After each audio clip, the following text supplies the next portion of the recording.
देखो जो 2014 ਦੇ ਵਿੱਚ ਮੋਦੀ ਸਰਕਾਰ ਆਈ ਤੇ ਉਸ ਵੇਲੇ ਮਤਲਬ ਇਹ ਵਾਅਦਾ ਕਰਕੇ ਆਏ ਸੀ ਕਿ ਅਸੀਂ ਇੰਡੀਅਨ ਇਕਨੋਮੀ ਜਿਹੜੀ ਹੈ ਇਹਨੂੰ ਹੋਰ ਤੇ ਲੈ ਕੇ ਜਾਵਾਂਗੇ, ਆਮ ਲੋਕ ਜਿਹੜੇ ਆ ਉਹਨਾਂ ਦਾ ਭਲਾ ਕਰਾਂਗੇ ਤਾਂ ਕਿ ਇਕਨੋਮਿਕਲੀ ਉਹ ਪ੍ਰੋਸਪਰਸ ਹੋਣ।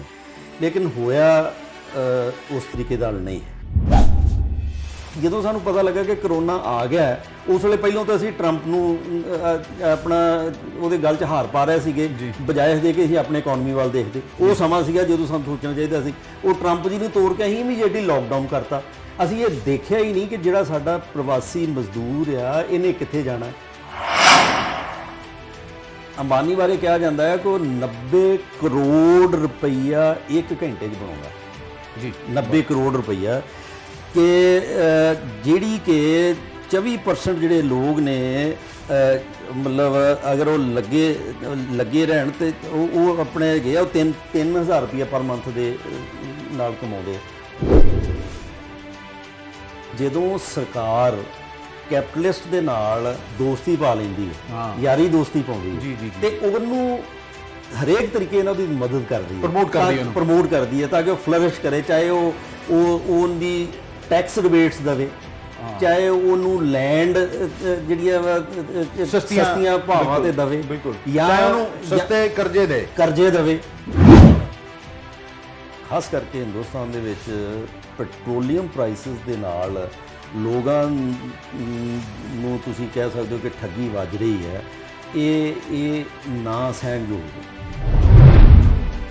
ਲੇਕਿਨ ਸਾਡੀ ਗਵਰਨੈਂਸ ਜਿਹੜੀ ਆ ਉਹ ਸਾਨੂੰ ਲੈ ਕੇ ਬਹਿ ਰਹੀ ਹੈ ਔਰ ਇੱਥੇ ਲੋਕਾਂ ਨੂੰ ਮੁਫਤੌੜ ਬਣਾਉਣ ਦੀ ਜਿਹੜੀ ਇਹ ਨਵੀਂ ਚਾਲ ਚੱਲੀ ਜਾ ਰਹੀ ਹੈ ਕਿ ਤੁਸੀਂ ਮੁਫਤਖੋਰੀ ਦੀ ਰਾਜਨੀਤੀ ਜਿਹੜੀ ਹੈ, ਬਜਾਏ ਇਸ ਦੇ ਕਿ ਅਸੀਂ ਲੋਕਾਂ ਨੂੰ ਉਹ ਇੱਕ ਕਹਾਵਤ ਹੈਗੀ ਆ ਕਿ ਤੁਸੀਂ ਜੇ ਕਿਸੇ ਨੂੰ ਮਤਲਬ ਕਾਮਯਾਬ ਕਰਨਾ ਤਾਂ ਉਹਨੂੰ ਮੱਛੀ ਖਾਣੀ ਨਾ ਸਿਖਾਓ, ਉਹਨੂੰ ਮੱਛੀ ਫੜਨੀ ਸਿਖਾਓ।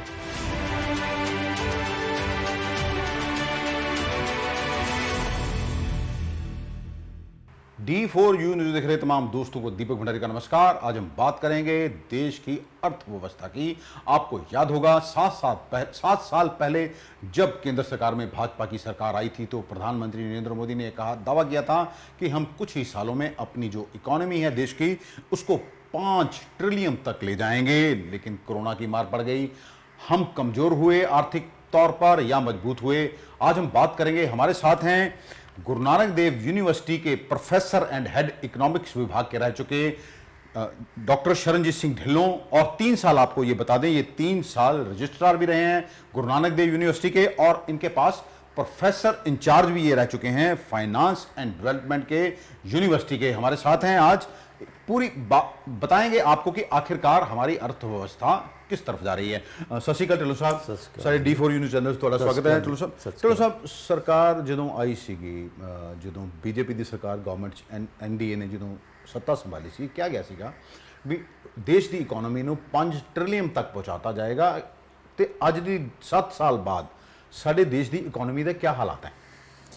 ਦੇਖੋ ਜਦੋਂ 2014 ਦੇ ਵਿੱਚ ਮੋਦੀ ਸਰਕਾਰ ਆਈ ਤੇ ਉਸ ਵੇਲੇ ਮਤਲਬ ਇਹ ਵਾਅਦਾ ਕਰਕੇ ਆਏ ਸੀ ਕਿ ਅਸੀਂ ਇੰਡੀਅਨ ਇਕਨੋਮੀ ਜਿਹੜੀ ਹੈ ਇਹਨੂੰ ਹੋਰ ਤੇ ਲੈ ਕੇ ਜਾਵਾਂਗੇ, ਆਮ ਲੋਕ ਜਿਹੜੇ ਆ ਉਹਨਾਂ ਦਾ ਭਲਾ ਕਰਾਂਗੇ ਤਾਂ ਕਿ ਇਕਨੋਮਿਕਲੀ ਉਹ ਪ੍ਰੋਸਪਰਸ ਹੋਣ।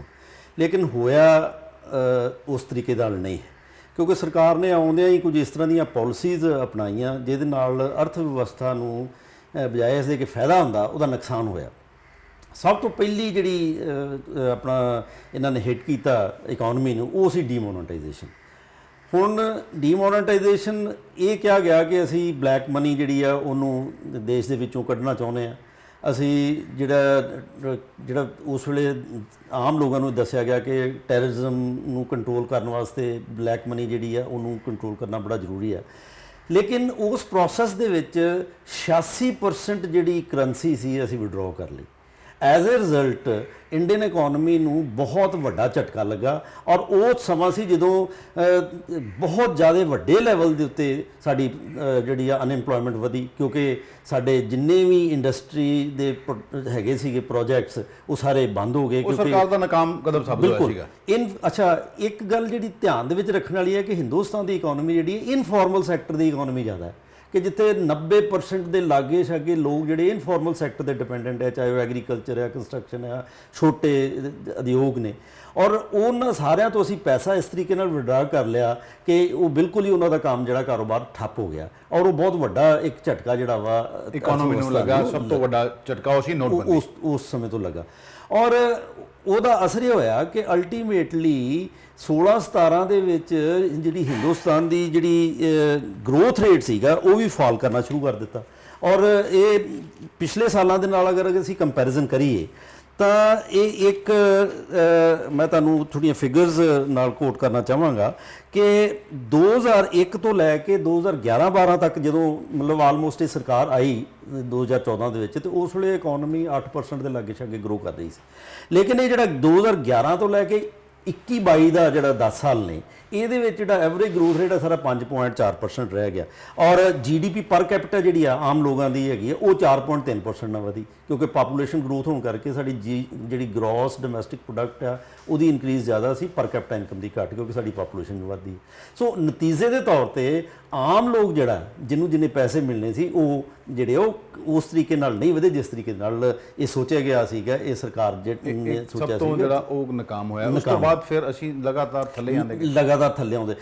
ਉਸ ਤੋਂ ਅਗਲਾ ਝਟਕਾ ਲੱਗਾ GST ਦੇ ਵਿੱਚ ਕਿ GST ਅਸੀਂ ਲਾਗੂ ਕਰਤੀ, ਔਰ GST ਲਾਗੂ ਕਰਨ ਦੇ ਨਾਲ ਸਾਡੇ ਕੋਲ ਉਸ ਤਰੀਕੇ ਦਾ ਬੈਕਅਪ ਨਹੀਂ ਸੀ ਜਿਸ ਤਰੀਕੇ ਨਾਲ GST ਲਾਗੂ ਕੀਤੇ, ਔਰ ਅਜੇ ਤੱਕ ਜਿਹੜੀ ਆ ਇੰਡਸਟਰੀ ਉਹਦੇ ਚ ਰਿਫਾਰਮਸ ਜਾਰੀ ਨੇ 1000 ਦੇ ਕਰੀਬ ਟਿਲ ਡੇਟ 3 ਦਾ ਮੇਰੇ ਖਿਆਲ 1000 ਤੋਂ ਜ਼ਿਆਦਾ ਦੇ ਕਰੀਬ ਇਹਨਾਂ ਨੇ ਉਹਦੇ ਚ ਰਿਫਾਰਮਸ ਲੈਣੇ ਨੇ, ਚੇਂਜਸ ਲੈਣੇ ਮਤਲਬ ਇਹਨਾਂ ਨੂੰ ਇਹਦਾ ਮਤਲਬ ਇਹਦੇ ਪੂਰਾ ਜਿਹੜਾ ਗਵਰਨਮੈਂਟ ਪ੍ਰਪੇਅਰ ਨਹੀਂ ਸੀਗੀ, ਉਹਨਾਂ ਨੂੰ ਪਤਾ ਹੀ ਨਹੀਂ ਸੀ ਅਸੀਂ ਕੀ ਕਰਨ ਜਾ ਰਹੇ ਹਾਂ। ਦੋ ਜਿਹੜੇ ਨੇ ਇਕਨੋਮਿਕ ਪਾਲਿਸੀਜ਼ ਕਹਿ ਲਵਾਂਗੇ, ਜਿਹੜੀ ਇਕਨੋਮਿਕ ਪਾਲਿਸੀ ਨੂੰ ਹਿੱਟ ਕੀਤਾ, ਇਹ ਦੋ ਉਹ ਚੀਜ਼ਾਂ ਸੀਗੀਆਂ ਜਿਨ੍ਹਾਂ ਨੇ ਅਰਥ ਵਿਵਸਥਾ ਨੂੰ ਬਹੁਤ ਬੁਰੀ ਤਰੀਕੇ ਦੇ ਨਾਲ ਨੁਕਸਾਨ ਕੀਤਾ, ਜਿਹੜਾ ਕਿ ਸਰਕਾਰ ਮੰਨਣ ਨੂੰ ਤਿਆਰ ਹਾਂ ਯੈਸ ਸਰਕਾਰ ਮੰਨਣ ਨੂੰ ਤਿਆਰ ਨਹੀਂ।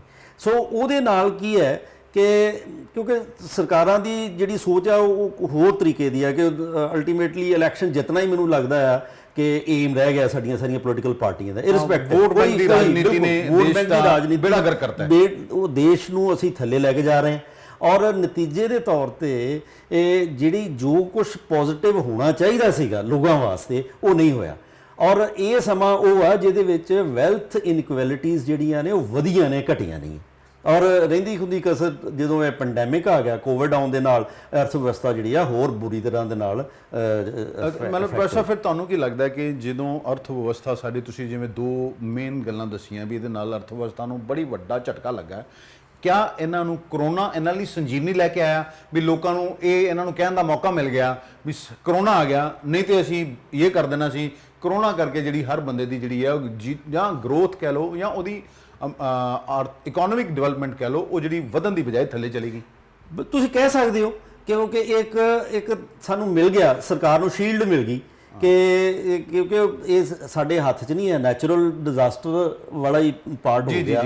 ਔਰ ਸਰਕਾਰ ਨੇ, ਲੇਕਿਨ ਜਦੋਂ ਸਰਕਾਰ ਦੀ ਜਿਹੜੀ ਨਾਕਾਮੀ ਕਿੱਥੋਂ ਦਿਸਦੀ ਹੈ ਕਿ ਅਸੀਂ ਕਰੋਨਾ ਨੂੰ ਕਿਸ ਤਰੀਕੇ ਨਾਲ ਹੈਂਡਲ ਕੀਤਾ ਜੀ। ਅਸੀਂ ਜਦੋਂ ਸਾਨੂੰ ਪਤਾ ਲੱਗਾ ਕਿ ਕਰੋਨਾ ਆ ਗਿਆ, ਉਸ ਵੇਲੇ ਪਹਿਲਾਂ ਤਾਂ ਅਸੀਂ ਟਰੰਪ ਨੂੰ ਆਪਣਾ ਉਹਦੇ ਗੱਲ 'ਚ ਹਾਰ ਪਾ ਰਹੇ ਸੀਗੇ, ਬਜਾਏ ਦੇ ਕੇ ਅਸੀਂ ਆਪਣੇ ਇਕਨੋਮੀ ਵੱਲ ਦੇਖਦੇ। ਉਹ ਸਮਾਂ ਸੀਗਾ ਜਦੋਂ ਸਾਨੂੰ ਸੋਚਣਾ ਚਾਹੀਦਾ ਸੀ, ਉਹ ਟਰੰਪ ਜੀ ਨੂੰ ਤੋੜ ਕੇ ਅਸੀਂ ਇਮੀਡੀਏਟਲੀ ਲੋਕਡਾਊਨ ਕਰਤਾ। ਅਸੀਂ ਇਹ ਦੇਖਿਆ ਹੀ ਨਹੀਂ ਕਿ ਜਿਹੜਾ ਸਾਡਾ ਪ੍ਰਵਾਸੀ ਮਜ਼ਦੂਰ ਆ ਇਹਨੇ ਕਿੱਥੇ ਜਾਣਾ। ਐਜ਼ ਅ ਰਿਜ਼ਲਟ ਕੀ ਹੋਇਆ ਕਿ ਇਕਨੋਮੀ ਦੇ ਵਿੱਚ ਹੜਬੜਾਹਟ ਇੰਨੀ ਹੋਈ, ਔਰ ਤੁਸੀਂ ਦੇਖਿਆ ਹੋਇਆ ਕਿ ਉਹਨਾਂ ਦਿਨਾਂ ਵਿੱਚ ਟੈਲੀਵਿਜ਼ਨ ਭਰੇ ਜਿਹਦੇ ਕਿ ਲੋਕ ਪੈਦਲ ਚੱਲ ਜਾ ਰਹੇ, ਕਈ ਮੀਲ ਪੈਦਲ ਤੁਰਨਾ ਪਿਆ, ਔਰ ਭੁੱਖੇ ਭਾਣੇ ਮਰ ਰਹੇ। ਅਗਰ ਉਸ ਵੇਲੇ ਜਿਹੜੀਆਂ ਸਾਡੀਆਂ NGOs ਨੇ ਜਾਂ ਹੋਰ ਸੋਸ਼ਲ ਆਰਗੇਨਾਈਜੇਸ਼ਨਸ ਆ ਉਹ ਨਹੀਂ ਆਉਂਦੀਆਂ ਤੇ ਲੋਕੀ ਭੁੱਖਮਰੀ ਜਿਹੜੀ ਆ ਉਹ ਬਹੁਤ ਜ਼ਿਆਦਾ ਵੱਡੇ ਲੈਵਲ ਤੇ ਹੋ ਸਕਦੀ ਸੀ। ਜੀ ਦੇਖੋ ਸਾਰੀ ਜਿਹੜੀਆਂ ਗੱਲਾਂ ਦੇਖੋ, ਇੱਕ ਆਪਾਂ ਪਹਿਲੇ ਨੋਟਬੰਦੀ, ਫਿਰ GST, ਫਿਰ ਪੈਂਡੈਮਿਕ ਹੋ ਗਿਆ ਜੀ। ਸਰਕਾਰ ਦੇ ਮੁਤਾਬਿਕ ਹਰ ਬੰਦੇ ਦੀ ਜਿਹੜੀ ਹੈ ਉਹ ਵੈਲਥ ਘਟੀ, ਪਰ ਕੁਝ ਪ੍ਰਾਈਵੇਟ ਹਾਊਸਿਸ ਨੇ, ਅੰਬਾਨੀ ਅੰਡਾਨੀ ਵਰਗੇ, ਜਿਨ੍ਹਾਂ ਦੀ ਜਿਹੜੀ ਵੈਲਥ ਹੈ ਜੇ ਜੋ ਆંકੜੇ ਕਹਿੰਦੇ ਵੀ ਇੱਕ ਦੀ 700% ਵੱਧ ਗਈ ਹੈ, ਇੱਕ ਦੀ 350% ਵੱਧ ਗਈ। ਕਿਆ ਸਰਕਾਰ ਸਿਰਫ ਇਹਨਾਂ ਦੇ ਵਾਸਤੇ ਪੂਰੇ ਦੇਸ਼ ਨੂੰ ਇੱਕ ਅੱਗ ਦੀ ਪੱਠੀ 'ਚ ਝੋਂਕ ਰਹੀ ਹੈ? ਬਿਲਕੁਲ ਇਹ ਬਿਲਕੁਲ ਇਸ ਤਰ੍ਹਾਂ ਹੀ ਹੋਇਆ। ਇਹ ਇਕੱਲਾ ਇੰਡੀਆ 'ਚ ਨਹੀਂ ਹੋਇਆ, ਗਲੋਬਲ ਲੈਵਲ 'ਤੇ ਹੋਇਆ ਕਿ ਜਿੰਨੇ ਬਿਲੀਨੀਅਰਸ ਨੇ US ਡਾਲਰ ਟਰਮਸ ਦੇ ਵਿੱਚ, ਉਹਨਾਂ ਦਾ ਨੰਬਰ ਵੀ ਵਧਿਆ ਔਰ ਉਹਨਾਂ ਦੀ ਵੈਲਥ ਵੀ ਬਹੁਤ ਜ਼ਿਆਦਾ ਵਧੀ ਜੀ। ਔਰ ਉਹਦਾ ਦੇਖੋ ਜਿੰਨੇ ਪੈਂਡੈਮਿਕ ਦੇ ਵਿੱਚ ਜਿਹੜੀ ਟ੍ਰੇਡ ਆ ਜੀ। ਟ੍ਰੇਡ ਨੈਗੇਟਿਵ ਗਰੋਥ ਗਈ ਟ੍ਰੇਡ ਦੀ ਆਮ ਨਾਰਮਲ, ਲੇਕਿਨ ਇਹ ਜਿਹੜੀਆਂ ਕੰਪਨੀਆਂ ਨੇ Amazon ਆ, ਫਲਿੱਪਕਾਰਟ ਆ ਜਾਂ ਦੂਜੀਆਂ ਜਿਹੜੀਆਂ ਆਨਲਾਈਨ ਟ੍ਰੇਡਿੰਗ ਕਰਦੀਆਂ, ਇਹਨਾਂ ਸਾਰਿਆਂ ਦਾ ਬਿਜ਼ਨਸ ਵਧਿਆ ਕਿਉਂਕਿ ਆਮ ਲੋਕ ਬਾਹਰ ਨਹੀਂ ਨਿਕਲੇ, ਇਹਦਾ ਬਿਜ਼ਨਸ ਜਿਹੜਾ ਵਧਿਆ। ਇੰਡੀਅਨ ਕੇਸ ਦੇ ਵਿੱਚ ਵਾਕਈ ਅੰਬਾਨੀ ਔਰ ਅਡਾਨੀ ਜਿਹੜੇ ਆ ਖਾਸ ਕਰਕੇ ਇਹਨਾਂ ਦਾ ਬਹੁਤ ਜ਼ਿਆਦਾ ਜਿਹੜੀ ਵੈਲਥ ਵਧੀ ਹੈ। ਅੰਬਾਨੀ ਤਾਂ ਹੀ ਇਜ਼ ਮਤਲਬ 4th ਰਿਚੈਸਟ ਆਦਮੀ ਆ ਵਰਲਡ ਦਾ ਔਰ ਇਹਦੀ ਜਿਹੜੀ ਮਤਲਬ ਵੈਲਥ ਹੈ ਇਸ ਸਮੇਂ ਦੇ ਵਿੱਚ ਇੰਡੀਆ ਦਾ ਰਾਦਰ ਏਸ਼ੀਆ ਦਾ ਵੀ ਮਤਲਬ ਇੰਡੀਆ ਦਾ ਨੰਬਰ 1, ਏਸ਼ੀਆ ਦਾ ਨੰਬਰ 1 4th ਇਨ ਦਾ ਵਰਲਡ ਔਰ ਇਹਨਾਂ ਦੀ ਜਿਹੜੀ ਆ ਵੈਲਥ ਬਹੁਤ ਵੱਡੇ ਲੈਵਲ ਤੇ ਵਧੀ ਹੈ। ਅੰਬਾਨੀ ਬਾਰੇ ਕਿਹਾ ਜਾਂਦਾ ਹੈ ਕਿ ਉਹ 90 ਕਰੋੜ ਰੁਪਈਆ 1 ਘੰਟੇ 'ਚ ਬਣਾਉਂਦਾ ਹੈ ਜੀ। 90 ਕਰੋੜ ਰੁਪਈਆ ਕਿ ਜਿਹੜੀ ਕਿ 24% ਜਿਹੜੇ ਲੋਕ ਨੇ ਮਤਲਬ ਅਗਰ ਉਹ ਲੱਗੇ ਰਹਿਣ ਤੇ ਉਹ ਆਪਣੇ ਹੈਗੇ ਆ ਉਹ 3000 ਰੁਪਈਆ ਪਰ ਮੰਥ ਦੇ ਨਾਲ ਕਮਾਉਂਦੇ ਆ। 24% ਲੋਕ, ਹਾਂ 24% ਜਿਹੜੇ ਆ ਸਿਰਫ 2-3000 ਤੋਂ ਥੱਲੇ ਆ ਉਹਨਾਂ ਦੀ ਆਮਦਨ 24% ਦੀ, ਤੇ ਇਕੱਲਾ ਬੰਦਾ 90 ਉਹ ਪਰ ਮੰਥ ਆ, ਉਹ 90 ਕਰੋੜ 1 ਘੰਟੇ ਦਾ। पर सब ये नहीं समझ आ रही, देखो ना सरकार को एक पूरा तंत्र होता है, एक सिस्टम सरकार चलाती काम कर रहा है पूरा। ये लोग प्राइवेट लोग ने, प्राइवेट लोग फ्लरिश कर रहे हैं। सरकार क्या, सरकार दे विच कुछ लोग ऐसे बैठे ने ਜਿਹੜੇ ਸੰਯੋਜਿਤ ਤਰੀਕੇ ਦੇ ਨਾਲ ਦੇਸ਼ ਨੂੰ ਕਮਜ਼ੋਰ ਕਰ ਰਹੇ ਹਨ। ਦੇਖੋ ਇਹ ਜਿਹੜੀਆਂ ਅਸਲ ਸ਼ੁਰੂ ਹੋਈ ਹੈ ਇਹ ਜਦੋਂ 1991-92 ਆਨਵਰਡ ਜਦੋਂ ਅਸੀਂ ਲਿਬਰਲਾਈਜੇਸ਼ਨ ਦੀਆਂ ਪਾਲਿਸੀਜ਼ ਅਪਣਾਉਣੀਆਂ ਸ਼ੁਰੂ ਕੀਤੀਆਂ, ਨਿਊ ਲਿਬਰਲ ਪਾਲਿਸੀ ਜਦੋਂ ਅਪਣਾਉਣੀਆਂ ਸ਼ੁਰੂ ਕੀਤੀਆਂ ਤਾਂ ਹੌਲੀ ਹੌਲੀ ਅਸੀਂ ਪ੍ਰਾਈਵੇਟ ਸੈਕਟਰ ਜਿਹੜਾ ਆ ਉਹਨੂੰ ਖੋਲ੍ਹ ਦੇ ਦਿੱਤੀ ਜੀ। ਪ੍ਰਾਈਵੇਟ ਸੈਕਟਰ ਹਿੰਦੁਸਤਾਨ ਦਾ ਹੀ ਨਹੀਂ, ਪ੍ਰਾਈਵੇਟ ਸੈਕਟਰ ਜਿਹੜਾ ਬਾਹਰ ਦਾ ਵੀ ਸੀਗਾ, ਫੋਰਨ ਕੰਪਨੀਜ਼ ਜਿਹੜੀਆਂ ਉਹਨਾਂ ਨੂੰ ਅਸੀਂ ਇਨਵੈਸਟ ਕਰਨ ਦਾ, FDI ਕਰਨ ਦਾ, ਫੋਰਨ ਇੰਸਟੀਟਿਊਸ਼ਨ ਇਨਵੈਸਟਮੈਂਟ ਆਪਣੀ ਸਟਾਕ ਮਾਰਕੀਟ ਦੇ ਵਿੱਚ ਇਨਵੈਸਟਮੈਂਟ ਕਰਨ ਦਾ ਅਲਾਉ ਕਰ ਦਿੱਤਾ ਜੀ। ਨਤੀਜੇ ਦੇ ਤੌਰ ਤੇ ਔਰ ਅਸੀਂ ਉਹਨਾਂ ਨੂੰ ਐਗਰੀਮੈਂਟ ਵੀ ਕੀਤਾ ਵੀ ਅਸੀਂ ਤੁਹਾਡੀ ਵੈਲਥ ਜਿਹੜੀ ਤੁਹਾਡਾ ਜਿਹੜਾ ਸੋਰਸਿਸ ਨੇ ਜਿਹੜੀ ਇਨਵੈਸਟਮੈਂਟ ਕਰੋਗੇ ਉਹ ਪੂਰੀ ਸਿਕਿਉਰ ਕਰਾਂਗੇ। ਹੁਣ ਉਹਦੇ ਨਾਲ ਕਿਉਂਕਿ ਜਿਹੜੇ ਸਾਡੇ ਹਿੰਦੁਸਤਾਨ ਦੇ ਵਿੱਚ ਸੀਗੀ ਅੰਬਾਨੀ, ਅਡਾਨੀਜ਼, ਟਾਟਾਜ਼, ਇਹ ਨੈਚੁਰਲੀ ਇਹਨਾਂ ਨੇ ਵੀ ਉਸ ਪਾਰਟਿਸਿਪੇਟ ਕੀਤਾ ਔਰ ਜਿਉਂ ਪਬਲਿਕ ਸੈਕਟਰ ਜਿਹੜਾ ਵਾ ਉਹਦੀ ਪਾਰਟਿਸਿਪੇਸ਼ਨ ਘਟੀ, ਪ੍ਰਾਈਵੇਟ ਸੈਕਟਰ ਦੀ ਪਾਰਟਿਸਿਪੇਸ਼ਨ ਵਧੀ। ਐਜ਼ ਅ ਰਿਜ਼ਲਟ ਉਹਨਾਂ ਦੀਆਂ ਵੈਲਥ ਜਿਹੜੀ ਜਨਰੇਸ਼ਨ ਹੈ ਉਹ ਜ਼ਿਆਦਾ ਹੋਈ ਹੈ।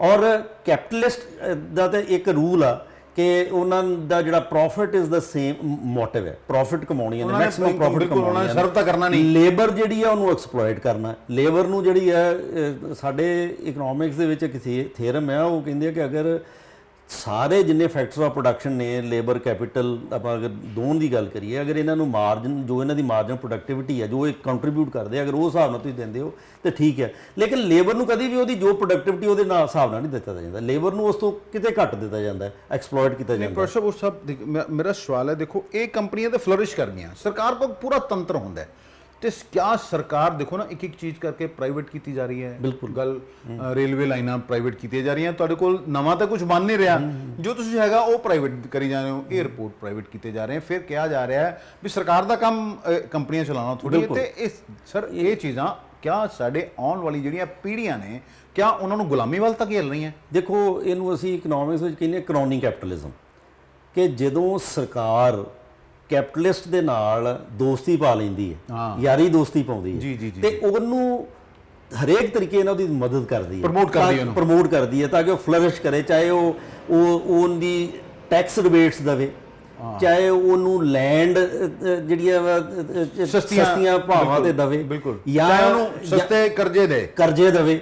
ਤੁਸੀਂ ਦੇਖਿਆ ਕਿ ਹਿੰਦੁਸਤਾਨ ਦੇ ਵਿੱਚ ਪਿਛਲੇ ਸਮੇਂ ਦੇ ਵਿੱਚ ਇਹ ਜਿਹੜੇ ਵੱਡੇ ਵੱਡੇ ਸੀਗੇ ਲੋਕ, ਚਾਹੇ ਉਹ ਮਾਲੀਆ ਸੀ ਜਾਂ ਮੋਦੀ ਸੀ ਜਾਂ ਚੌਕਸੀ ਸੀ, ਉਹ ਹਜ਼ਾਰਾਂ ਕਰੋੜ ਰੁਪਈਆ ਬੈਂਕਾਂ ਦਾ ਲੈ ਕੇ ਉਹ ਭੱਜ ਗਏ, ਉਹ ਪੈਸਾ ਆਮ ਪਬਲਿਕ ਦਾ। ਪਰ ਸਭ ਇੱਕ ਇਹ ਨਹੀਂ ਸਮਝ ਆਉਂਦੀ, ਦੇਖੋ NPA ਬੜਾ ਛੋਟਾ ਜਿਹਾ ਵਰਡ ਹੈ ਇਹਨਾਂ ਲਈ।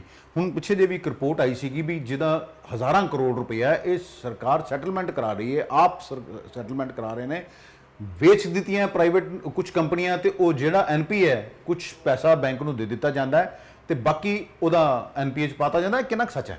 ਇਹ ਬਿਲਕੁਲ ਸਹੀ ਹੈ ਕਿ ਜਦੋਂ ਸੈਟਲਮੈਂਟ ਕਰਦੇ ਆ ਕਿ ਮਤਲਬ ਤੁਹਾਡਾ ਉਹ ਇਹ ਬਾਰਗੇਨਿੰਗ ਹੀ ਹੈ ਨਾ। ਜਦੋਂ ਤੁਸੀਂ ਪ੍ਰਾਈਵੇਟ ਸੈਕਟਰ ਦੇ ਨਾਲ ਕਰਦੇ ਬਾਰਗੇਨਿੰਗ, ਅਗਲਾ ਆਉਂਦਾ ਜੀ ਮੈਂ ਕੁਛ ਤੁਹਾਨੂੰ ਦੇ ਦਿੰਦਾ, ਕੁਛ ਮੇਰਾ ਛੱਡ ਦਿਓ, ਕਿ ਮੈਂ ਤੁਹਾਡਾ ਪ੍ਰਿੰਸੀਪਲ ਇੰਨਾ ਸੀ, ਇੰਟਰਸਟ ਵੀ ਉਹਦੇ ਵਿੱਚ ਨੈਚੁਰਲੀ ਪ੍ਰਿੰਸੀਪਲ ਪਲੱਸ Negotiation ਤੇ ਹਾਂ ਨੈਗੋਸ਼ੀਏਸ਼ਨ ਕਰਕੇ ਉਹ ਮਤਲਬ ਇੱਕ ਤਰੀਕੇ ਦੇ ਨਾਲ ਉਹਨੂੰ ਕੈਮੋਫਲੇਜ ਕੀਤਾ ਜਾਂਦਾ ਕਿ ਲਓ ਜੀ ਅਸੀਂ ਕੁਝ ਲੈ ਲਿਆ, ਲੇਕਿਨ ਉਸ ਪ੍ਰੋਸੈਸ ਦੇ ਵਿੱਚ ਜਿਹੜੇ ਬੈਂਕਸ ਨੇ ਉਹਨਾਂ ਦਾ ਬਹੁਤ ਨੁਕਸਾਨ ਹੁੰਦਾ, ਉਹਨਾਂ ਦਾ ਪ੍ਰੋਫਿਟ ਸਿਰਫ ਪਬਲਿਕ ਮਨੀ ਹੈ ਨਾ, public money, that's a public money, ਆਮ ਲੋਕਾਂ ਦਾ ਪੈਸਾ ਹੈ।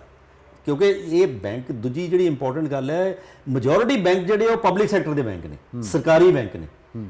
ਇਹ ਆਈਸੀਆਈ ਨੂੰ ਛੱਡ ਦਿਓ ਤੇ ਦੂਜੇ ਸਾਰੇ ਬੈਂਕ ਜਿਨ੍ਹਾਂ ਨਾਲ ਠੱਗੀ ਲੱਗੀ ਉਹ ਸਾਰੇ ਦੇ ਸਾਰੇ ਜਿਹੜੇ ਆ ਪਬਲਿਕ ਸੈਕਟਰ ਦੇ ਬੈਂਕ ਹੈ, ਚਾਹੇ ਪੰਜਾਬ ਨੈਸ਼ਨਲ ਬੈਂਕ ਹੈ, ਸਟੇਟ ਬੈਂਕ ਆਫ ਇੰਡੀਆ ਜਾਂ ਹੋਰ ਦੂਸਰੇ ਬੈਂਕ ਨੇ, ਉਹ ਸਾਰੇ ਪਬਲਿਕ ਸੈਕਟਰ ਦੇ ਬੈਂਕ ਨੇ। ਇਹਦਾ ਮਤਲਬ ਉਹ ਪੈਸਾ ਜਿਹੜਾ ਆ ਉਹ ਲੋਕਾਂ ਦਾ ਪੈਸਾ ਆ, ਔਰ ਉਹ ਜਿਹੜਾ ਪੈਸਾ ਆਪਣਾ ਉਹ ਖੁਰਦ-ਬੁਰਦ ਹੋਇਆ। ਪਰ ਸਭ ਇਹ ਸਮਝ ਨਹੀਂ ਆਈ ਜਦੋਂ ਇਹਨਾਂ ਦੀ ਸਰਕਾਰ ਸੀ, ਇਹਨਾਂ ਨੇ 1 ਰੁਪਏ 2 ਰੁਪਏ ਲੀਟਰ ਤੇਲ ਜਾਂ ਗੈਸ 10 ਰੁਪਏ ਵੱਧ ਜਾਂਦੀ ਸੀਗੇ, ਇਹ ਸੜਕਾਂ ਤੇ ਆ ਜਾਂਦੇ ਸੀਗੇ। ਹੁਣ ਅੱਜ ਇਹਨਾਂ ਨੇ ਇੱਕ ਸੁਨਿਯੋਜਿਤ ਤਰੀਕੇ ਨਾਲ ਰੋਜ਼ ਤੇਲ ਦੇ ਗੈਸ ਦੇ ਭਾਅ ਉੱਪਰ ਥੱਲੇ ਹੁੰਦੇ ਆ, ਆਮ ਬੰਦੇ ਨੂੰ ਤਾਂ ਪਤਾ ਵੀ ਨਹੀਂ ਲੱਗਦਾ। ਤੇ ਸਰ ਇਹ ਆਮ ਬੰਦੇ ਨੂੰ ਕਿੰਨਾ ਅਫੈਕਟ ਕਰ ਰਿਹਾ ਹੈ? ਦੇਖੋ ਪਿਛਲੇ ਸਮੇਂ ਦੇ ਵਿੱਚ ਜਿਹੜੀ ਸਾਡੇ ਨਾਲ ਖਾਸ ਕਰਕੇ ਹਿੰਦੁਸਤਾਨ ਦੇ ਵਿੱਚ ਪੈਟਰੋਲੀਅਮ ਪ੍ਰਾਈਸਿਸ ਦੇ ਨਾਲ ਲੋਕਾਂ ਨੂੰ ਤੁਸੀਂ ਕਹਿ ਸਕਦੇ ਹੋ ਕਿ ਠੱਗੀ ਵੱਜ ਰਹੀ ਹੈ, ਇਹ ਨਾ ਸਹਿਣਯੋਗ ਹੈ। ਕਿ ਅਗਰ ਤੁਸੀਂ ਅੱਜ ਮਤਲਬ ਕੀਮਤਾਂ ਦੇਖੋ ਇੰਟਰਨੈਸ਼ਨਲ ਜੀ, ਉਹ ਇੰਨੀਆਂ ਵਧੀਆਂ ਨਹੀਂ ਹੈ, ਇੰਟਰਨੈਸ਼ਨਲ ਪ੍ਰਾਈਸਿਸ ਇੰਨੀਆਂ ਨਹੀਂ ਵਧੀਆਂ ਜਿੰਨੀਆਂ ਸਾਡੀਆਂ ਕੀਮਤਾਂ ਵਧ ਗਈਆਂ। ਅਗਰ ਤੁਸੀਂ ਕੰਪੈਰੀਜ਼ਨ ਕਰੋ ਤੇ ਜੋ ਇਸ ਵੇਲੇ ਇੰਟਰਨੈਸ਼ਨਲ ਪ੍ਰਾਈਸਿਸ ਨੇ ਅੱਜ ਤੋਂ ਪਿਛਲੇ ਕਈ ਸਾਲ ਪਿੱਛੇ ਉਹ ਪ੍ਰਾਈਸ ਜਿਹੜਾ ਉਹ ਬਹੁਤ ਘੱਟ ਸੀ। ਔਰ ਹਿੰਦੁਸਤਾਨ ਦੀ ਬਦਕਿਸਮਤੀ ਇਹ ਹੈ ਕਿ ਇੱਥੇ ਪੈਟਰੋਲੀਅਮ ਪ੍ਰੋਡਕਟਸ ਨੂੰ ਸਾਰੀਆਂ ਸੈਂਟਰਲ ਤੇ ਸਟੇਟ ਗਵਰਨਮੈਂਟਸ ਇੱਕ ਸੋਰਸ ਆਫ ਰੈਵਨਿਊ ਦੇ ਤੌਰ ਤੇ ਲੈ ਰਹੀ ਹੈ। ਔਰ ਹੁਣ ਇਸ ਵੇਲੇ ਪੈਂਡੈਮਿਕ ਕਰਕੇ ਇਹਨਾਂ ਨੂੰ ਲੱਗਦਾ ਕਿ ਕੋਈ ਦੂਜਾ ਨਹੀਂ ਆ ਰਿਹਾ, ਕਿ ਇੱਕ ਜਰੀਆ ਬਣ ਗਿਆ ਕਿ ਸਰਕਾਰ ਚਲਾਉਣੀ ਆ, ਤੇ ਇਸ ਕਰਕੇ ਟੈਕਸ ਜਿਹੜੇ ਆ ਉਹ ਗਿਰਾਉਣੇ ਜ਼ਰੂਰੀ ਹੈ। ਢਿੱਲੋਂ ਸਾਹਿਬ ਦੇਖੋ ਨਾ, ਜਦੋਂ ਸਸਤਾ ਕਰੂਡ ਹੋ ਗਿਆ, ਇਹਨਾਂ ਨੂੰ ਸਸਤਾ ਕਰਨ ਦੀ ਬਜਾਏ ਤੇਲ ਸਰਕਾਰਾਂ ਐਕਸਾਈਜ਼ ਡਿਊਟੀ ਲਾ ਦਿੰਦੀਆਂ ਜਾਂ ਹੋਰ ਟੈਕਸ ਲਾ ਦਿੰਦੀਆਂ, ਉਹਨੂੰ ਘਟਾਇਆ ਹੀ ਨਹੀਂ, ਉਹਨਾਂ ਨੂੰ ਵਾਪਸ ਨਹੀਂ ਲਿਆ ਗਿਆ ਕਿਉਂਕਿ ਉਹਨਾਂ ਲੋਕ ਜਨਤਾ ਦੇ ਬੋਝ। ਹੁਣ ਹੋ ਕੀ ਰਿਹਾ ਕਿ ਜੇ ਪ੍ਰਾਈਸਿਸ ਵਧ ਰਹੇ ਆ ਤੇ ਜਿਹੜਾ ਐਕਸਾਈਜ਼ ਜਿਹੜੀ ਡਿਊਟੀ ਵਧਾਈ ਸੀ ਜਦੋਂ ਕਰੂਡ ਸਸਤਾ ਹੋਇਆ ਸੀ ਉਹ ਵਿਡਰੋ ਕਰ ਲੈਂਦੇ ਤਾਂ ਕਿ ਕੁਝ ਲੋਕਾਂ ਨੂੰ ਰਿਲੀਫ ਮਿਲਦੀ, ਪਰ ਉਹ ਰਿਲੀਫ ਜਿਹੜੀ ਆ ਨਹੀਂ ਦਿੱਤੀ ਜਾ ਰਹੀ ਕਿਉਂਕਿ GST ਦੀ ਕਲੈਕਸ਼ਨ ਉਨੀ ਨਹੀਂ ਹੈ ਜਿੰਨੀ ਐਕਸਪੈਕਟਡ ਸੀਗੀ ਪੈਂਡੈਮਿਕ ਕਰਕੇ। ਔਰ ਉਹ ਇੱਕ ਮਤਲਬ ਕਿ ਸੋਰਸ ਆ, ਔਰ ਕੋਈ ਇਸ ਕਰਕੇ ਨਹੀਂ ਬੋਲ ਰਿਹਾ, ਆਪੋਜੀਸ਼ਨ ਵੀ ਇਸ ਕਰਕੇ ਨਹੀਂ ਬੋਲ ਰਹੀ ਕਿਉਂਕਿ ਜਿੱਥੇ ਆਪੋਜੀਸ਼ਨ ਸਟੇਟਸ ਦੇ ਵਿੱਚ ਆਪੋਜੀਸ਼ਨ ਦੀ ਸਰਕਾਰ ਹੈ ਉਹਨਾਂ ਨੂੰ ਵੀ ਆਮਦਨ ਹੋ ਰਹੀ ਹੈ, ਉਹਨਾਂ ਨੂੰ ਰੈਵਨਿਊ ਜਨਰੇਸ਼ਨ ਦਾ ਮਤਲਬ ਇਹ ਸਰਕਾਰਾਂ ਬੰਦੇ ਦਾ, ਆਮ ਬੰਦੇ ਦਾ ਗਲਾ ਘੁੱਟ ਕੇ ਆਮ ਬੰਦਾ ਤਾਂ ਮੈਨੂੰ ਲੱਗਦਾ ਕਿ ਇਹਨਾਂ ਦੇ ਜਿਹੜਾ ਹੈ ਨਾ ਉਹ ਹੈ ਹੀ ਨਹੀਂ, ਮਤਲਬ ਟਾਰਗੇਟ 'ਚ ਹੈ ਹੀ ਨਹੀਂ, ਮਤਲਬ ਇਹਨਾਂ ਦੇ ਪੋਰਟਫੋਲੀਓ 'ਚ ਨਹੀਂ ਗਾ ਬਿਲਕੁਲ। ਉਹ ਜਿਹੜੀ ਅਸੀਂ ਗੱਲ ਕਰਦੇ ਨਾ ਕਿ ਡੈਮੋਕ੍ਰੇਸੀ ਦੇ ਵਿੱਚ it's a government of the people, by the people, for the people. ਕੋਈ ਬਾਏ ਦਾ ਪੀਪਲ ਤੇ ਹੈਗੀ ਹੈ ਕਿ ਚੁਣਦੇ ਆ, ਨਾ ਇਹ ਆਫ ਦਾ ਤੇ ਨਾ ਫॉर ਦਾ ਹੈ। ਮਤਲਬ ਪ੍ਰਸ਼ਭ ਇਹ ਇੱਕ ਜਨਤਾ ਨਾਲ ਧੋਖਾ ਨਹੀਂ ਹੈ ਵੀ GST ਦੇ ਦਾਇਰੇ 'ਚ ਲਿਆਉਣਾ ਚਾਹੀਦਾ ਸੀ ਪੈਟਰੋਲ ਡੀਜ਼ਲ। ਉਹ ਇਸ ਕਰਕੇ ਨਹੀਂ ਆ ਸਕਦਾ ਕਿ ਤੁਸੀਂ 150% ਤੋਂ ਵੀ ਜ਼ਿਆਦਾ ਜਿਹੜਾ ਟੈਕਸ ਗਿਰਾ ਰਹੇ ਹੋ, ਉੱਥੇ 20-22% ਦੀ ਲਿਮਿਟ ਹੈਗੀ, ਉਹਦੇ ਨਾਲ ਦੋਨਾਂ ਨੂੰ ਨੁਕਸਾਨ। ਤੇ ਪ੍ਰਸ਼ਭ ਤੁਹਾਨੂੰ ਕੀ ਲੱਗਦਾ ਕਿ ਦੇਖੋ ਲੋਕ ਬੋਲਦੇ ਆ ਤੇ ਸੁਣਵਾਈ ਤਾਂ ਕੁਝ ਕਰਦੇ ਨਹੀਂ, ਉਹਦਾ ਐਗਜ਼ਾਮਪਲ ਇਹ ਹੈ ਵੀ ਫਾਰਮਰ ਲਗਾਤਾਰ ਨਵੇਂ ਜਿਹੜੇ ਕ੍ਰਿਸ਼ੀ ਕਾਨੂੰਨਾਂ ਦਾ ਵਿਰੋਧ ਕਰ ਰਹੇ ਤੇ ਸਰਕਾਰ ਦੀ ਸਿਹਤ ਅਸਰ ਹੀ ਕੋਈ ਨਹੀਂ ਹੈ। ਦੇਖੋ ਜਿਹੜੀ ਬਦਕਿਸਮਤੀ ਵਾਲੀ ਗੱਲ ਇਸ ਵੇਲੇ ਸਾਡੇ ਹੈ ਕਿ ਜ਼ਿਆਦਾ ਜਿਹੜੀ ਸੈਂਟਰਲਾਈਜ਼ਡ ਜਿਹੜੀ ਅਪਰੋਚ ਅਪਣਾਈ ਜਾ ਰਹੀ ਹੈ, ਫੈਡਰਲਿਜ਼ਮ ਨੂੰ ਬਹੁਤ ਵੱਡਾ ਧੱਕਾ ਆ ਕਿ ਸੈਂਟਰਲ ਸਰਕਾਰ ਜਿਹੜੀ ਹੈ ਸਾਰਾ ਕੁਝ ਆਪਣੇ ਹੱਥਾਂ 'ਚ ਕਨਸੈਂਟਰੇਟ ਕਰਨਾ ਚਾਹੁੰਦੀ ਹੈ। ਔਰ ਇਹ ਸਭ ਤੋਂ ਵੱਡਾ ਵਿਰੋਧ ਐਗਰੀਕਲਚਰ ਬਿਲਸ ਦਾ ਇਸ ਕਰਕੇ ਹੋ ਰਿਹਾ ਕਿਉਂਕਿ ਇਹ ਸੈਂਟਰ ਦਾ ਸਬਜੈਕਟ ਹੀ ਨਹੀਂ ਹੈਗਾ, it's agriculture is a state subject. ਤੇ ਜੇ ਕਾਨੂੰਨ ਬਣਾਉਣੇ ਸਟੇਟਾਂ ਨੇ ਬਣਾਉਣੇ ਚਾਹੀਦੇ ਆ, ਸਟੇਟਾਂ ਨੂੰ ਬਣਾਉਣੇ ਚਾਹੀਦੇ ਆ ਆਪਣੇ ਹਾਲਾਤ ਦੇ ਹਿਸਾਬ ਨਾਲ। ਮਤਲਬ ਇਹ ਗ੍ਰੈਬ ਕਰਨਾ ਚਾਹੁੰਦੇ, ਇਹ ਗ੍ਰੈਬ ਕਰਨਾ ਚਾਹੁੰਦੇ ਆ। ਔਰ ਇਹ ਇੱਕ ਪਹਿਲੀ ਨਹੀਂ ਹੈਗੀ, ਮਤਲਬ ਇਹ GST ਸਭ ਤੋਂ ਵੱਡਾ ਹਮਲਾ ਸੀ ਫੈਡਰਲਿਜ਼ਮ ਦੇ ਵਿੱਚ। ਵਨ ਨੇਸ਼ਨ ਵਨ ਟੈਕਸ ਵਾਲੀ ਗੱਲ ਜਿਹੜੀ ਹੈ ਨਾ, ਉਹ ਤਾਂ ਹੋਈ ਨਹੀਂ, ਉਹ ਜਿਹੜੀ ਆ ਉਹ ਨੁਕਸਾਨਦਾਇਕ ਹੈ ਕਿਉਂਕਿ ਤੁਹਾਡੇ ਕੋਲ ਹੁਣ ਸਟੇਟ ਗਵਰਨਮੈਂਟਸ ਕੋਲ ਕੋਈ ਵੀ ਜਿਹੜੀ ਆ ਮਤਲਬ ਇਹਨਾਂ ਕੋਲ ਇੰਨੀ ਰਹਿ ਹੀ ਨਹੀਂ ਗਈ ਕਿ ਆਪਣੀ ਮਰਜ਼ੀ ਦੇ ਨਾਲ ਕੋਈ ਟੈਕਸ ਲਾ ਸਕਦੇ ਆ ਜਾਂ ਰੇਟ ਵਧਾ ਸਕਦੇ ਆ ਜੀ। ਹੁਣ ਇਹ ਅਲਟੀਮੇਟਲੀ ਜੇ ਇਸ ਤਰ੍ਹਾਂ ਹੀ ਹੁੰਦਾ ਰਿਹਾ ਤਾਂ ਸਟੇਟ ਗਵਰਨਮੈਂਟਸ ਵੀ ਕਾਰਪੋਰੇਸ਼ਨਾਂ ਵਾਂਗੂ ਕਮੇਟੀਆਂ ਦੀ ਤੇ ਆ ਜਾਣਗੇ, ਸੈਂਟਰਲ ਗਵਰਨਮੈਂਟ ਤੇ ਡਿਪੈਂਡੈਂਟ ਸਾਰੇ ਮੂੰਹ ਦਿੱਲੀ ਵੱਲ ਨੂੰ ਵੇਖਣਗੇ ਵੀ ਕਦੋਂ ਚੋਗਾ ਸੁੱਟਣਗੇ ਤੇ ਜਿਹੜੀ ਆ ਸਰਕਾਰ ਚੱਲੇਗੀ। ਸਰ ਇਹਦਾ ਮਤਲਬ ਇਹ ਨਹੀਂ ਵੀ ਦੇਸ਼ ਬਰਬਾਦੀ ਵੱਲ ਜਾ ਰਿਹਾ? ਦੇਖੋ ਗੱਲ ਹੈ ਕਿ ਇਹਦਾ ਨੁਕਸਾਨ ਤੇ ਹੈ ਨਹੀਂ ਸਰ, ਉਹਦਾ ਦੇਖੋ ਇਸ ਕਰਕੇ ਬਰਬਾਦੀ ਵਾਲ ਕਹਿਣਾ ਮੈਨੂੰ ਲੱਗਦਾ ਜ਼ਿਆਦਾ ਅਸੀਂ ਐਕਸਟ੍ਰੀਮ ਗੱਲ ਕਰਦੇ ਹਾਂ। ਮੇਰਾ ਉਹ ਸਵਾਲ ਹੈ ਕਿਉਂਕਿ ਉਹਦਾ ਆਰਥਿਕ ਨੁਕਸਾਨ ਜ਼ਰੂਰ ਹੈਗਾ। ਪ੍ਰਸ਼ਰ ਦੇਖੋ ਨਾ ਜੀ, there is huge gap between ਜੋ ਟੌਪ ਤੇ ਬੈਠੇ ਹੈ, ਇੱਕ ਜਿਹੜਾ ਮਿਡਲ ਮੈਨ ਹੈ, ਕਾਮਨ ਮੈਨ ਉਹ ਆ, ਤੇ ਇੱਕ ਜਿਹੜਾ ਥੱਲੇ ਬੈਠਾ ਹੈ। ਬਿਲਕੁਲ ਬਿਲਕੁਲ। ਦੇਖੋ ਨਾ, ਅਮੀਰ ਅਮੀਰ ਅਮੀਰ ਹੁੰਦਾ ਜਾ ਰਿਹਾ, ਗਰੀਬ ਜਿਹੜਾ ਵਾ ਹੋਰ। ਹੁਣ ਦੇਖੋ ਨਾ, ਇਸ ਸਾਰੇ ਚੱਕਰ ਦੇ ਵਿੱਚ 40 ਕਰੋੜ ਆਪਣਾ ਜਿਹੜਾ ਵਰਕਰ ਆ ਉਹ ਪਾਵਰਟੀ ਤੋਂ ਥੱਲੇ ਚਲੇ ਜਾਣਾ, ਜਿਹੜੇ ਆਪਣਾ ਤੇ ਪ੍ਰਸ਼ਰ ਤੁਹਾਨੂੰ ਕੀ ਲੱਗਦਾ ਵੀ ਇਹਦਾ ਹੱਲ ਕੀ ਹੈ, ਵੀ ਸਰਕਾਰਾਂ ਨੂੰ ਕੀ ਕਰਨਾ ਚਾਹੀਦਾ? ਤੁਸੀਂ ਦੇਖੋ ਲੰਮਾ ਸਮਾਂ ਇਕਨੋਮਿਕਸ ਪੜ੍ਹਾਈ ਹੈ, ਅਰਥ ਸ਼ਾਸਤਰੀ ਹੋ ਤੁਸੀਂ, ਤੇ ਸਰਕਾਰਾਂ ਕੀ ਗੱਲ, ਸਰਕਾਰਾਂ ਕੋਲ ਤੇ ਬੜੇ ਵੱਡੇ ਅਰਥ ਸ਼ਾਸਤਰੀ ਹੈ। ਦੇਖੋ ਗੱਲ ਇਹ ਹੈ ਕਿ ਜਿਹੜੀ ਮੈਂ ਪਹਿਲੋਂ ਗੱਲ ਕੀਤੀ ਸੀ ਕਿ ਜਿਹੜੀ ਨਿਊ ਇਕਨੋਮਿਕ ਪਾਲਿਸੀ ਹੈ ਇਹ ਲੈ ਕੇ ਬਹਿ ਗਈ, ਕਿਉਂਕਿ ਇਹ ਪ੍ਰੋ ਪੀਪਲ ਨਹੀਂ ਹੈ। ਇਹ ਹੁਣ ਹੋਣਾ ਕੀ ਚਾਹੀਦਾ ਕਿ ਇਸ ਪ੍ਰੋਸੈਸ ਦੇ ਵਿੱਚ ਅਸੀਂ ਸੋਸ਼ਲ ਸੈਕਟਰ ਚੋਂ ਸਰਕਾਰਾਂ ਵਿਡਰਾਅ ਕਰ ਰਹੀਆਂ ਨੇ। ਸੋਸ਼ਲ ਸੈਕਟਰ ਤੋਂ ਮੇਰਾ ਭਾਵ ਹੈ ਹੈਲਥ ਤੇ ਐਜੂਕੇਸ਼ਨ। ਹੁਣ ਤੁਸੀਂ ਦੇਖਿਆ ਕਿ ਪੈਂਡੈਮਿਕ ਦੇ ਵਿੱਚ ਜੋ ਸਾਡਾ ਹਾਲ ਹੋਇਆ ਹੈ, ਜੋ ਸੈਕੰਡ ਵੇਵ ਦੇ ਵਿੱਚ ਖਾਸ ਕਰਕੇ ਜੀ, ਉਹ ਇਸ ਕਰਕੇ ਹੋਇਆ ਕਿ ਸਾਡੇ ਪਬਲਿਕ ਸੈਕਟਰ ਦੇ ਜਿਹੜੇ ਅਦਾਰੇ ਹਸਪਤਾਲ ਨੇ ਉਹ ਤਿਆਰ ਹੀ ਨਹੀਂ, ਉਹਨਾਂ ਨੂੰ ਇਹਨਾਂ ਤਿਆਰ ਰਹਿਣ ਹੀ ਨਹੀਂ ਦਿੱਤਾ, ਉਹਨਾਂ ਦਾ ਲੱਕ ਤੋੜਤਾ ਪ੍ਰਾਈਵੇਟ ਸੈਕਟਰ ਨੂੰ ਵਧਾਵਾ ਦੇ ਕੇ ਪ੍ਰਮੋਟ ਕਰਨ ਵਾਸਤੇ। ਪ੍ਰਾਈਵੇਟ ਸੈਕਟਰ ਨੇ, ਹਸਪੀਟਲਸ ਨੇ, ਜਿਹੜਾ ਹੈਲਥ ਸੈਕਟਰ ਦਾ ਪ੍ਰਾਈਵੇਟ ਆ, ਉਹਨੇ ਮਲਾਈ ਤੇ ਖਾਧੀ ਆ ਉਦੋਂ, ਜਿਹੜੀ ਮੈਡੀਕਲ ਟੂਰਿਜ਼ਮ ਤੇ ਇਹ ਉਹ। ਇਹਦੇ ਵਿੱਚ ਉਹਨਾਂ ਬਿਲਕੁਲ ਮਦਦ ਨਹੀਂ ਕੀਤੀ, ਸਸਤੀਆਂ ਜ਼ਮੀਨਾਂ ਵੀ ਲਈਆਂ, ਸਸਤੀਆਂ ਸਾਰਾ ਕੁਝ ਹੀ, ਲੇਕਿਨ ਇਹਦੇ 'ਚ ਬਿਲਕੁਲ ਮਦਦ ਨਹੀਂ ਕੀਤੀ। ਉਹ ਸਾਰਾ ਹੀ ਪਾਤਾ ਕਿ ਹੁਣ ਇਹ ਸਰਕਾਰੀ ਹਸਪਤਾਲ ਜਿਹੜੇ ਇਹਨੂੰ ਚੱਲਣਗੇ। ਇਹੀ ਹਾਲ ਜਿਹੜਾ ਵਾ ਸਕੂਲਾਂ ਦੇ ਨਾਲ ਹੋਇਆ, ਕਾਲਜਾਂ ਦੇ ਨਾਲ ਹੋਇਆ। ਪੰਜਾਬ ਦਾ ਤੁਸੀਂ ਹਾਲਾਤ ਦੇਖ ਲਓ ਕਿ ਪੰਜਾਬ ਦੇ ਵਿੱਚ ਸਰਕਾਰੀ ਕਾਲਜਸ ਜਿਹੜੇ ਆ ਸਾਰੇ ਦੇ ਸਾਰੇ ਖਾਲੀ ਪਏ ਆ, ਟੀਚਰ ਹੀ ਹੈ ਨਹੀਂ। ਕਾਲਜ ਦਾ ਤੁਸੀਂ ਜਿਸ ਦਿਨ ਕਹਿੰਦੇ ਜਿਵੇਂ ਇੱਥੇ ਕਾਲਜ ਖੋਲ੍ਹਤਾ, ਕਾਲਜ ਖੋਲ੍ਹਣ ਦਾ ਕੀ ਫਾਇਦਾ ਜੇ ਤੁਸੀਂ ਉੱਥੇ ਟੀਚਰ ਨਹੀਂ ਦੇਣਾ? ਹਾਂ ਬਿਲਕੁਲ ਠੀਕ ਹੈ ਜੀ। ਪੜ੍ਹਾਏਗਾ ਕੌਣ ਉੱਥੇ? ਟੀਚਰ ਤੇ ਮੇਨ ਹੈ ਨਾ, ਸਟੇਕ ਹੋਲਡਰ ਹੈਗਾ ਸਟੂਡੈਂਟ ਤੇ ਟੀਚਰ। ਟੀਚਰ ਤੁਸੀਂ ਦੇ ਨਹੀਂ ਰਹੇ। ਉਹ ਤੇ ਮਤਲਬ ਹੈ ਸਿੰਪਲ ਹੈ ਨਾ ਜੀ, ਵੀ ਯੂ ਆਰ ਪ੍ਰਮੋਟਿੰਗ ਪ੍ਰਾਈਵੇਟ ਸੈਕਟਰ। ਤੁਸੀਂ ਪ੍ਰਾਈਵੇਟ ਸੈਕਟਰ ਨੂੰ ਪ੍ਰਮੋਟ ਕਰ ਰਹੇ ਹੋ, ਔਰ ਉਹ ਪ੍ਰਾਈਵੇਟ ਸੈਕਟਰ ਨੂੰ ਪ੍ਰਮੋਟ ਕਰਨ ਦੇ ਨਾਲ ਜਿਹੜਾ ਆ ਉਹਨਾਂ ਦੀ ਜ਼ਿੰਮੇਵਾਰੀ ਉਨੀ ਹੈ ਨਹੀਂ। ਪੰਜਾਬ ਦੇ ਵਿੱਚ ਮੈਨੂੰ ਥੋੜਾ ਸਮਾਂ ਪ੍ਰਾਈਵੇਟ, ਮੈਂ ਇੱਥੋਂ ਰਿਟਾਇਰਮੈਂਟ ਤੋਂ ਬਾਅਦ ਥੋੜਾ ਸਮਾਂ ਪ੍ਰਾਈਵੇਟ ਸੈਕਟਰ 'ਚ ਆਫਰ ਹੋਈ, ਤੇ ਮੈਂ ਚਲੋ ਦੇਖਣਾ ਚਾਹੀਦਾ। ਮੈਂ ਤਿੰਨਾਂ ਦਿਨਾਂ ਦੇ ਵਿੱਚ ਮੈਨੂੰ ਲੱਗਾ ਕਿ ਮੈਂ ਗਲਤੀ ਕਰਤੀ, ਮੈਨੂੰ ਆਉਣਾ ਨਹੀਂ ਸੀ ਚਾਹੀਦਾ ਇਹੋ ਜਿਹੇ, ਕਿਉਂਕਿ ਉਹਨਾਂ ਦਾ ਏਮ ਜਿਹੜਾ ਆ ਉਹ ਪੜ੍ਹਾਉਣਾ ਨਹੀਂ ਸੀ, ਪੜ੍ਹਾਉਣ ਤੋਂ ਬਗੈਰ ਸਾਰਾ ਕੁਝ ਸੀ। ਅੱਛਾ, ਮਤਲਬ ਪੜ੍ਹਾਉਣ ਤੋਂ ਬਗੈਰ ਬਾਕੀ ਸਾਰਾ ਕੁਝ, ਟੀਚਰ ਨੂੰ ਐਕਸਪਲੋਇਟ ਕਰਨਾ, ਪੈਸਾ ਵੀ ਕਮਾਉਣਾ ਆ, ਟੀਚਰ ਨਹੀਂ ਰੱਖਣਾ, ਕਲਾਸਾਂ ਲਾਉਣ ਨਾ ਲਾਉਣ, ਨੌਨ ਅਟੈਂਡਿੰਗ ਇੰਜੀਨੀਅਰ ਬਣਾ ਰਹੇ ਅਸੀਂ। ਬੱਚਾ ਜੰਮੂ ਕਸ਼ਮੀਰ 'ਚ ਬੈਠਾ ਤੇ ਇੱਥੇ ਕਲਾਸਾਂ ਲੱਗ ਰਹੀਆਂ ਇੰਜੀਨੀਅਰ, ਤਾਂ ਹੀ ਉਹਦੇ ਪੋਲ ਡਿੱਗ ਰਹੇ ਨੇ। ਸੋ ਜਿਹੜੀ ਪ੍ਰਾਈਵੇਟ ਸੈਕਟਰ ਜਿਹੜਾ ਆ ਉਹ ਉਹਨਾਂ ਰਿਸਪੌਂਸਿਬਿਲਿਟੀ ਸ਼ੋ ਕੀਤੀ ਹੀ ਨਹੀਂ ਉਹਨੇ। ਤੇ ਪਰ ਫਿਰ ਤੁਹਾਨੂੰ ਲੱਗਦਾ ਵੀ ਜਨਤਾ ਨੂੰ ਸਿਰਫ ਇੱਕ ਵੋਟ ਬੈਂਕ ਦੇ ਤੌਰ ਤੇ ਇਸਤੇਮਾਲ ਕੀਤਾ ਜਾ ਰਿਹਾ, ਜਨਤਾ ਨੂੰ ਮਿਲਦਾ ਤਾਂ ਕੱਖ ਵੀ ਨਹੀਂ। ਬਿਲਕੁਲ ਸਹੀ ਹੈ। ਔਰ ਉਹਦੇ 'ਚ ਸਾਡਾ ਕਸੂਰ ਤਾਂ ਹੈਗਾ ਜਨਤਾ ਦਾ ਕਿ ਅਸੀਂ ਜਦੋਂ ਚੁਣਦੇ ਹਾਂ ਉਦੋਂ ਅਸੀਂ ਮਤਲਬ ਜਿਹੜੀਆਂ ਇਕਨੋਮਿਕ ਕਨਸੀਡਰੇਸ਼ਨਸ ਤੋਂ ਇਲਾਵਾ ਬਾਕੀ ਸਾਰੀਆਂ ਕਨਸੀਡਰੇਸ਼ਨ ਸਾਹਮਣੇ ਰੱਖ ਕੇ ਤੇ ਵੋਟਾਂ ਪਾਉਂਦੇ ਆ, ਚਾਹੇ ਉਹ ਧਰਮ ਹੋਵੇ, ਚਾਹੇ ਉਹ ਪੈਸਾ, ਲਾਲਚ, ਜੋ ਵੀ ਹੈ। ਸੋ ਮੈਨੂੰ ਲੱਗਦਾ ਕਿ ਜਿੰਨੀ ਦੇਰ ਤੱਕ ਜਨਤਾ ਅਵੇਅਰ ਨਹੀਂ ਹੁੰਦੀ, ਔਰ ਉਹ ਜਨਤਾ ਉਨੀ ਦੇਰ ਤੱਕ ਅਵੇਅਰ ਨਹੀਂ ਹੁੰਦੀ ਜਿੱਦਾਂ ਸਾਡੇ ਐਜੂਕੇਸ਼ਨ ਨਹੀਂ ਆਉਂਦੀ। ਐਜੂਕੇਸ਼ਨ ਤਾਂ ਦੇਖੋ, ਐਜੂਕੇਸ਼ਨ ਮੈਂ ਸਮਝਦਾ ਕਿ ਮੇਰੀ ਫਾਰਮਲ ਐਜੂਕੇਸ਼ਨ ਨਹੀਂ, ਸਕੂਲ ਵਾਲੀ ਜਿਹੜਾ ਕੰਮ ਤੁਸੀਂ ਕਰ ਰਹੇ ਹੋ ਐਜ਼ ਏ ਚੈਨਲ, ਇਹ ਜਰਨਲਿਸਟ ਜਿਹੜਾ ਪੋਜ਼ਿਟਿਵ ਕੰਮ ਕਰ ਰਿਹਾ, ਜਿਹੜਾ ਲੋਕਾਂ ਪ੍ਰੋ ਪੀਪਲ ਗੱਲ ਕਰ ਰਿਹਾ, ਉਹ ਵੀ ਐਜੂਕੇਟ ਕਰ ਲਿਆ ਲੋਕਾਂ ਨੇ। ਤੁਸੀਂ ਜਦੋਂ ਇਹ ਸਾਰੀਆਂ ਚੀਜ਼ਾਂ ਲੋਕਾਂ ਦੇ ਸਾਹਮਣੇ ਲੈ ਕੇ ਆਉਂਦੇ ਹੋ, ਭਾਵੇਂ ਬੰਦਾ ਅਨਪੜ੍ਹ ਆ, ਉਹ ਜਦੋਂ ਦੇਖਦਾ ਹੈ ਉਹ ਗੱਲ ਨੂੰ, ਉਹਨੂੰ ਸਮਝ ਆਉਂਦੀ ਹੈ। ਕੋਈ ਜ਼ਰੂਰੀ ਨਹੀਂ ਕਿ ਸਕੂਲ ਜਾ ਕੇ ਜਾਂ ਕਾਲਜ ਜਾ ਕੇ ਜਿਹੜੀ ਐਜੂਕੇਸ਼ਨ, ਪਰ ਐਜੂਕੇਸ਼ਨ ਤੋਂ ਤੇ ਇੱਕ ਸੁਨਿਯੋਜਿਤ ਤਰੀਕੇ ਨਾਲ ਪ੍ਰੈਸ਼ਰ ਦੂਰ ਕਰਤਾ, ਕਿਉਂਕਿ ਪ੍ਰਾਈਵੇਟ ਹੱਥਾਂ ਚਲਾ ਗਿਆ ਸਭ ਕੁਝ, ਬਿਲਕੁਲ ਮਹਿੰਗਾ ਹੀ ਇੰਨਾ ਹੋ ਗਿਆ, ਕਾਮਨ ਮੈਨ ਬੱਚਾ ਪੜ੍ਹਾ ਨਹੀਂ ਸਕਦਾ। ਹੁਣ ਜਿਹੜੀ ਬਦਕਿਸਮਤੀ ਇਹ ਆ ਕਿ ਆ ਪੈਂਡੈਮਿਕ ਦੇ ਵਿੱਚ ਜੋ ਸਾਡਾ ਐਜੂਕੇਸ਼ਨ ਦਾ ਹਾਲ ਹੋਇਆ ਸਕੂਲਾਂ, ਕਾਲਜਾਂ, ਯੂਨੀਵਰਸਿਟੀਆਂ ਦਾ 2 ਸਾਲ ਹੋ ਗਏ ਅਸੀਂ ਬਿਲਕੁਲ ਬੰਦ। ਇਹਦੇ ਵਿੱਚ ਜਿਹੜਾ ਗਰੀਬ ਹੈ ਸਭ ਤੋਂ ਜ਼ਿਆਦਾ ਵੱਡਾ ਨੁਕਸਾਨ ਉਹਨੂੰ ਹੋਇਆ।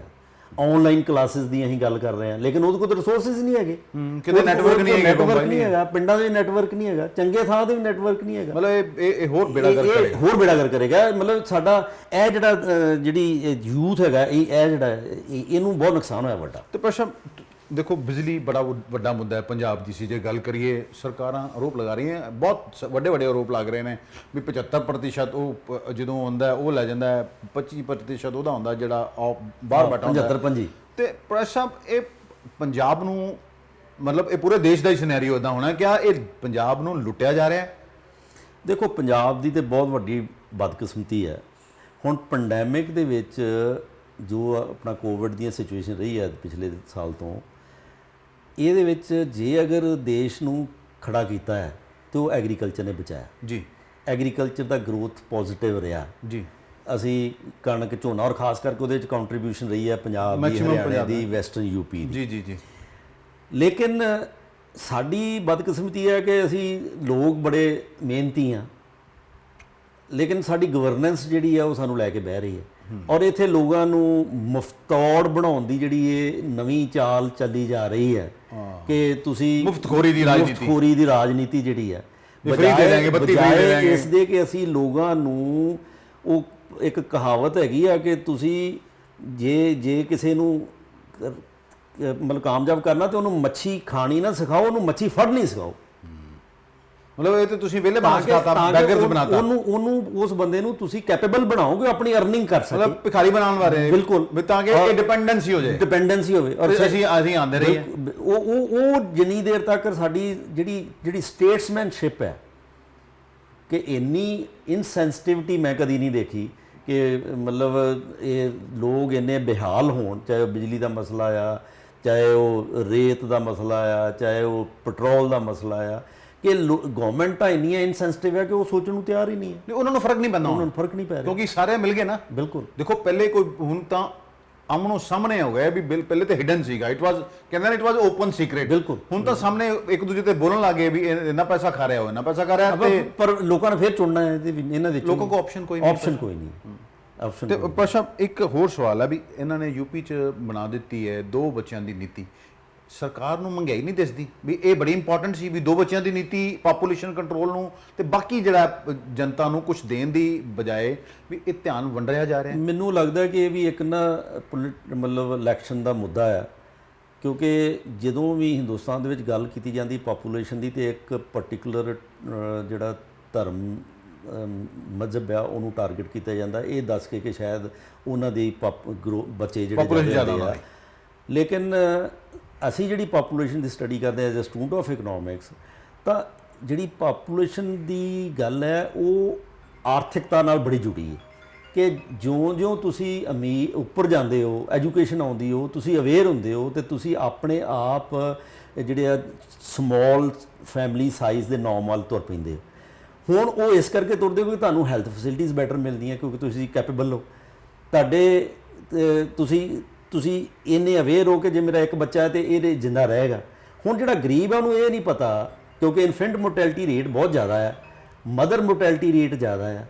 ਸੋ ਹੋਣਾ ਤੇ ਚਾਹੀਦਾ ਹੈ ਕਿ ਸਾਡੀਆਂ ਸਰਕਾਰਾਂ ਬਜਾਏ ਇਸ ਦੇ ਕਿ ਇਸ ਤਰ੍ਹਾਂ ਦੇ ਨੋਰਮਸ ਲੈ ਕੇ ਆਉਣ ਕਿ 2 ਬੱਚੇ ਜਿਹੜੇ ਆ ਇਹ ਜਿਹੜਾ ਉਹਨੂੰ ਮਤਲਬ ਕੀਤਾ ਜਾਊਗਾ, ਮਤਲਬ ਉਹਨੂੰ ਪੈਨਲਾਈਜ਼ ਕੀਤਾ ਜਾਊਗਾ, ਮਤਲਬ ਉਹਨੂੰ ਸਾਡਾ ਐਫਰਟ ਜਿਹੜਾ ਹੋਣਾ ਚਾਹੀਦਾ ਹੈ ਕਿ ਅਸੀਂ ਚੰਗੀ ਹੈਲਥ ਫੈਸਿਲਿਟੀਜ਼ ਦਈਏ ਤਾਂ ਕਿ ਇਨਫੈਂਟ ਮੋਰਟੈਲਿਟੀ ਰੇਟ, ਬੱਚਿਆਂ ਦੇ ਮਰਨ ਦੀ ਦਰ ਘਟੇ। ਔਰ ਇਹ ਜਿਹੜੀਆਂ ਸਟੇਟਾਂ ਨੇ ਖਾਸ ਕਰਕੇ ਯੂਪੀ ਤੇ ਬਿਹਾਰ, ਇਹਨਾਂ 'ਚ fertility rate, total fertility rate maximum ਹੈ। ਤੇ ਪਰ ਸਾਹਿਬ ਜੇ ਅਸੀਂ ਅੱਜ ਦੀ ਗੱਲ ਕਰੀਏ ਵੀ ਸਾਡੀ ਇਕਨੋਮੀ ਜਿਵੇਂ ਉਦੋਂ ਕਿੰਨੀ ਸੀ ਤੇ ਹੁਣ ਕਿੰਨੀ, ਕਿੱਥੇ ਆ ਪਹੁੰਚੇ ਅਸੀਂ?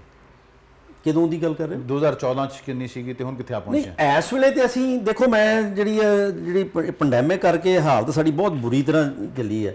ਦੇਖੋ ਅਨਐਮਪਲੋਇਮੈਂਟ ਜਿਹੜੀ ਹੈ ਬਹੁਤ ਵੱਡੇ ਲੈਵਲ ਤੇ ਵਧੀ ਹੈ ਇਸ ਸਮੇਂ ਦੇ ਵਿੱਚ। ਉਹਦਾ ਕਾਰਨ ਇਹ ਹੈ, ਸਰਕਾਰਾਂ ਨੂੰ ਕੋਈ ਪਰਵਾਹ ਤਾਂ ਹੈ, ਉਹਦਾ ਕਾਰਨ ਇਹ ਹੈ ਕਿ ਇੰਪਲੋਇਮੈਂਟ ਜਨਰੇਸ਼ਨ ਹੁੰਦੀ ਹੈ ਮੈਨੂਫੈਕਚਰਿੰਗ ਸੈਕਟਰ ਦੇ ਵਿੱਚ, ਜਿੱਥੇ ਲੋ ਸਕਿਲਡ ਲੋਕਾਂ ਨੂੰ ਜੌਬ ਦਿੱਤੀ ਜਾਂਦੀ ਹੈ।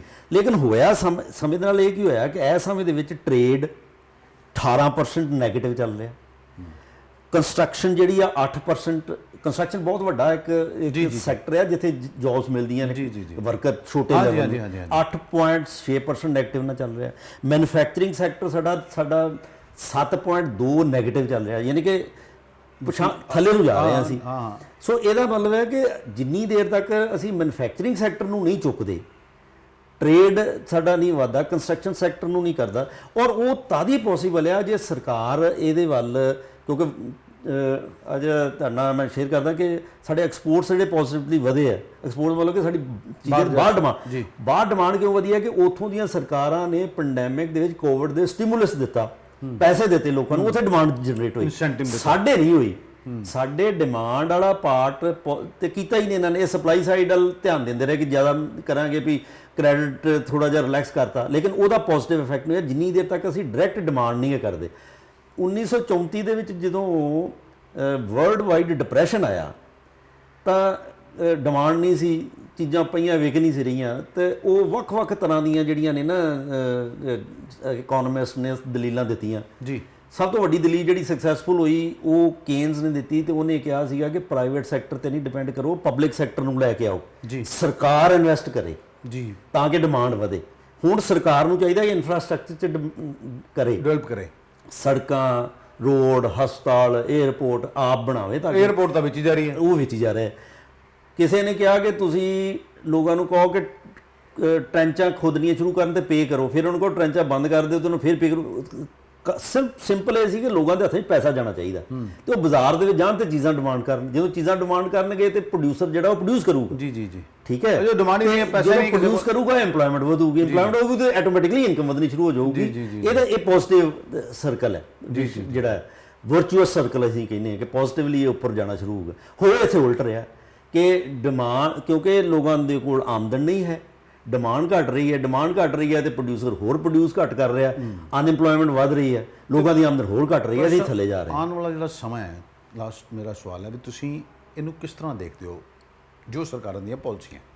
ਦੇਖੋ, ਮੈਨੂੰ ਜਿਹੜਾ ਹੈ ਨਾ as A economics the student ਹੋਣ ਦੇ ਨਾਤੇ ਬੜਾ ਮਤਲਬ ਨੈਗੇਟਿਵ ਜਿਹੜੀ ਹੈ ਨਾ ਮਤਲਬ ਦਿਖਾਈ ਦੇ ਰਹੀ ਹੈ। ਡਾਰਕ ਫਿਊਚਰ ਦਿਖ ਰਿਹਾ, ਡਾਰਕ ਫਿਊਚਰ ਇਸ ਕਰਕੇ ਦਿਖ ਰਿਹਾ ਹੈ ਕਿ ਸਰਕਾਰ ਜਿਹੜੀ ਆ, ਜਿਹੜਾ ਕੰਮ ਉਹਨਾਂ ਨੂੰ ਕਰਨਾ ਚਾਹੀਦਾ ਹੈ, ਇਕਨੋਮਿਕ ਜਿਹੜਾ ਡਰਾਈਵਰ ਹੈ ਨਾ, ਇਕਨੋਮਿਕ ਡਰਾਈਵਰ, ਉਹ ਸਰਕਾਰ ਨੂੰ ਬਣਨਾ ਚਾਹੀਦਾ। ਉਹ ਤਾਂ ਹੀ ਬਣ ਸਕਦੀ ਜੇ ਸਰਕਾਰ ਪਾਰਟਿਸਿਪੇਟ ਕਰੇ ਪੋਜ਼ਿਟਿਵਲੀ। ਜੇ ਤੁਸੀਂ ਸਾਰਾ ਕੁਝ ਪ੍ਰਾਈਵੇਟ ਸੈਕਟਰ ਦੇ ਹੱਥਾਂ 'ਚ ਦਿੰਦੇ ਜਾਓਗੇ ਤਾਂ ਉਹਦੇ ਨਾਲ ਉਹ ਆਪਣੀ ਵੈਲਥ ਜਨਰੇਸ਼ਨ ਤੇ ਕਰ ਲੈਣਗੇ। They are profit making companies. Yes, ਤੇ ਲੋਕਾਂ ਬਾਰੇ ਨਹੀਂ ਸੋਚਣਗੇ। ਇਹੀ ਕਾਰਨ ਹੈ ਕਿ ਐਗਰੀਕਲਚਰ ਬਿਲਸ ਆਉਣ ਦੇ ਨਾਲ ਬੜੇ ਵੱਡੇ ਲੈਵਲ ਤੇ ਜਿਹੜੀ ਲੋਕਾਂ ਨੇ, ਫਾਰਮਰਸ ਨੇ ਇਹਨੂੰ ਅਪੋਜ਼ ਕੀਤਾ ਜੀ। ਉਹਦਾ ਕਾਰਨ ਇਹ ਹੈ ਤੇ ਪਰ ਸਰਕਾਰ ਤਾਂ ਗੱਲ ਕਰਨ ਨੂੰ ਤਿਆਰ ਨਹੀਂ। ਸਰਕਾਰ ਜੇ ਕਹਿੰਦੀ ਹੈ ਨਾ ਕਿ ਪੰਜਾਬ, ਹਰਿਆਣਾ, ਵੈਸਟਰਨ ਯੂਪੀ ਦੇ ਜਿਹੜੇ ਗ੍ਰੀਨ ਰੈਵੋਲੂਸ਼ਨ ਸਟੇਟਸ ਨੇ, ਤੇ ਗ੍ਰੀਨ ਰੈਵੋਲੂਸ਼ਨ ਸਟੇਟ ਜਿਹੜੀਆਂ ਨੇ ਉਹਨਾਂ ਨੂੰ ਹੀ ਪਤਾ ਨਾ ਕਿ ਐਗਰੀਕਲਚਰ ਦੀ ਇੰਪੋਰਟੈਂਸ ਕੀ ਹੈ। ਦੂਜਿਆਂ ਦੀ ਤਾਂ ਐਗਰੀਕਲਚਰ ਹੀ ਸਬਸਿਸਟੈਂਸ ਐਗਰੀਕਲਚਰ ਹੈ ਜੀ। ਉਹ ਤਾਂ ਰੋਜ਼ੀ ਰੋਟੀ ਮਤਲਬ ਗਏ ਉਨੀ ਕੁ ਪਾਲੀ ਤੇ ਖਮਾਲੀ, ਮਾਰਕੀਟ ਵਾਸਤੇ ਤੇ ਇਹ ਪ੍ਰੋਡਿਊਸ ਕਰ ਰਿਹਾ। ਜਿਹੜਾ ਬੰਦਾ ਮਾਰਕੀਟ ਵਾਸਤੇ ਪ੍ਰੋਡਿਊਸ ਕਰ ਰਿਹਾ, ਅਗਰ ਤੁਸੀਂ ਉਹਨੂੰ ਹਿੱਟ ਕਰੋਗੇ ਤੇ ਉਹ ਤੁਹਾਨੂੰ ਦੱਸੂਗਾ ਨਾ ਵੀ ਤੁਸੀਂ ਗਲਤ ਕਰ ਰਹੇ। ਜੀ ਤੇ ਪਰ ਸਰਕਾਰ ਤਾਂ ਕਹਿੰਦੀ ਵੀ ਅਸੀਂ ਇਹ ਰੱਦ ਕਰਨੇ ਨਹੀਂ, ਰੱਦ ਅਲਟੀਮੇਟਲੀ ਕਰਨੇ ਹੀ ਪੈਣੇ ਨੇ, ਕਿਉਂਕਿ ਕੋਈ ਤਰੀਕਾ ਚਾਰਾ ਹੈ ਨਹੀਂ। ਇਹਦੀ ਪੋਲੀਟੀਕਲ ਇੰਪਲੀਕੇਸ਼ਨਸ ਵੀ ਹੋਣਗੀਆਂ। ਦੇਖੋ ਟਾਈਮ। ਪਰ ਸਰ ਤੁਸੀਂ ਕੁਝ ਹੋਰ ਕਹਿਣਾ ਚਾਹੋ? ਮੈਂ ਇਹ ਸਮਝਦਾ ਕਿ ਇਸ ਵੇਲੇ ਜਿਹੜਾ ਸਭ ਤੋਂ ਜ਼ਿਆਦਾ ਸਾਨੂੰ ਖਤਰਾ ਜਿਹੜਾ ਮੈਨੂੰ ਲੱਗ ਰਿਹਾ ਹੈ ਨਾ, ਕਿ ਜਿਹੜੀ concentration of power with the central government, ਇਹ ਨਹੀਂ ਹੋਣੀ ਚਾਹੀਦੀ। ਸਟੇਟਸ ਜਿਹੜੀਆਂ ਨੇ ਉਹ ਵੀ ਇਕੁਅਲ ਪਾਰਟਿਸਪੈਂਟਸ ਹੋਣੀਆਂ ਚਾਹੀਦੀਆਂ ਨੇ ਇਕਨੋਮਿਕ ਫੰਕਸ਼ਨਿੰਗ ਦੇ ਵਿੱਚ। ਉਹ ਤਦ ਹੀ ਹੋ ਸਕਦੀਆਂ ਜੇ ਸਟੇਟਸ ਦੇ ਜਿਹੜੇ ਰਾਈਟਸ ਨੇ ਉਹਦੇ ਉੱਤੇ ਸੈਂਟਰ ਜਿਹੜਾ ਆਪਣਾ ਨਾ ਛਾਪਾ ਮਾਰੇ। ਉਹਨਾਂ ਲੇਟੈਸਟ ਜਿਹੜੀ ਕੋਆਪਰੇਸ਼ਨ ਦੀ ਮਿਨਿਸਟਰੀ ਬਣਾਈ ਹੈ, ਕੋਆਪਰੇਟਿਵ ਜਿਹੜਾ ਵਾ ਸੰਸਥਾਵਾਂ ਜਿਹੜੀਆਂ ਨੇ ਇਹ ਪਿਓਰਲੀ ਸਟੇਟ ਸਬਜੈਕਟ ਆ, ਔਰ ਕਨਸਟੀਟਿਊਸ਼ਨ ਲਿਖਿਆ ਹੈ ਕਿ ਸੈਂਟਰ ਇਹਦੇ 'ਚ ਨਹੀਂ ਕਰੂਗਾ।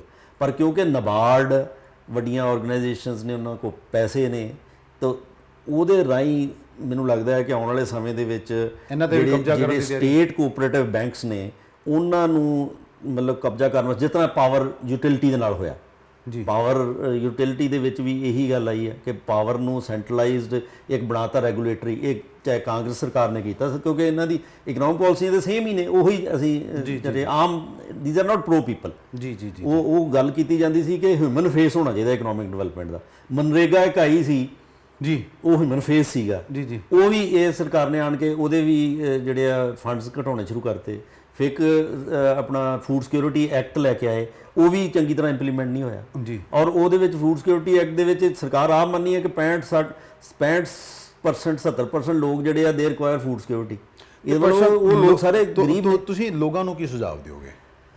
ਦੇਖੋ, ਮੇਰਾ ਲੋਕਾਂ ਨੂੰ ਸੁਝਾਅ ਇਹ ਹੈ ਕਿ ਸਾਨੂੰ ਪਾਰਟਿਸਿਪੇਟ ਕਰਨਾ ਚਾਹੀਦਾ, ਤੇ ਪਾਰਟਿਸਿਪੇਟ ਅਸੀਂ ਤਦ ਕਰ ਸਕਦੇ ਹਾਂ ਜੇ ਅਸੀਂ ਡੈਮੋਕ੍ਰੇਸੀ 'ਚ ਪਾਰਟਿਸਿਪੇਸ਼ਨ ਦਾ ਮਤਲਬ ਹੈ ਜਿਹੜੀ ਇਕਨੋਮਿਕ ਪਾਰਟਿਸਿਪੇਸ਼ਨ ਹੋਏਗੀ ਕਿ ਅਸੀਂ ਸਰਕਾਰ ਚੁਣਨ ਲੱਗੇ ਜਿਹੜੇ ਆ ਨਾ, ਉਹ ਸਿਰਫ ਤੇ ਸਿਰਫ ਇੱਕ ਜਿਹੜੇ ਲੋਕਾਂ ਦੇ ਮਤਲਬ ਨਜ਼ਰੀਏ ਤੋਂ ਜੋ ਸਾਡੇ ਹੱਕ ਬਣਦੇ ਆ, ਜਿਹੜਾ ਸਾਨੂੰ ਉਹ ਚੰਗੀ ਤਰ੍ਹਾਂ ਪ੍ਰੋਵਾਈਡ ਕਰ ਸਕਦਾ, ਉਹ ਲੀਡਰਸ਼ਿਪ ਨੂੰ ਅੱਗੇ ਲੈ ਕੇ ਲਾਲਚ 'ਚ ਨਾ ਪਈਏ। ਸਟੇਟਸਮੈਨਸ਼ਿਪ। ਹੁਣ ਪੰਜਾਬ ਦੇ ਵਿੱਚ ਅਗਰ ਦੱਸੋ ਤੁਸੀਂ, ਮੈਂ ਦੇਖਦਾ ਕਿ ਮੇਰਾ ਬਹੁਤ ਜ਼ਿਆਦਾ ਆਈ ਮੇ ਬੀ ਰੋਂਗ, ਪਰ ਮੈਨੂੰ ਲੱਗਦਾ ਕਿ ਸਰਦਾਰ ਪ੍ਰਤਾਪ ਸਿੰਘ ਕੈਰੋਂ ਤੋਂ ਬਾਅਦ ਕੋਈ ਸਾਨੂੰ ਚੀਫ ਮਿਨਿਸਟਰ ਮਿਲਿਆ ਹੀ ਨਹੀਂ ਜਿਹਨੂੰ ਪ੍ਰੋ ਪੀਪਲ ਜਾਂ ਹੋਵੇ, ਜਿਹੜਾ ਸਟੇਟਸਮੈਨ ਸੀ, ਜਿਹਨੂੰ ਦਿਸਦਾ ਸੀ ਕਿ ਆਹ ਕੰਮ ਕਰਨਾ ਚਾਹੀਦਾ, ਜਿਹਦੇ ਨਾਲ ਗ੍ਰੀਨ ਰੈਵੋਲੂਸ਼ਨ ਆਇਆ, ਜਿਹਦੇ ਨਾਲ ਮਤਲਬ ਹੋਰ ਅਦਾਰੇ ਜਿਹੜੇ ਆਏ, ਲੇਕਿਨ ਜਿਨ੍ਹਾਂ ਨੂੰ ਅਦਾਰਿਆਂ ਨੂੰ ਅਸੀਂ ਹੌਲੀ ਹੌਲੀ ਜਿਹੜੇ 70 ਸਾਲ ਤੋਂ 65 ਸਾਲ ਤੋਂ ਅਸੀਂ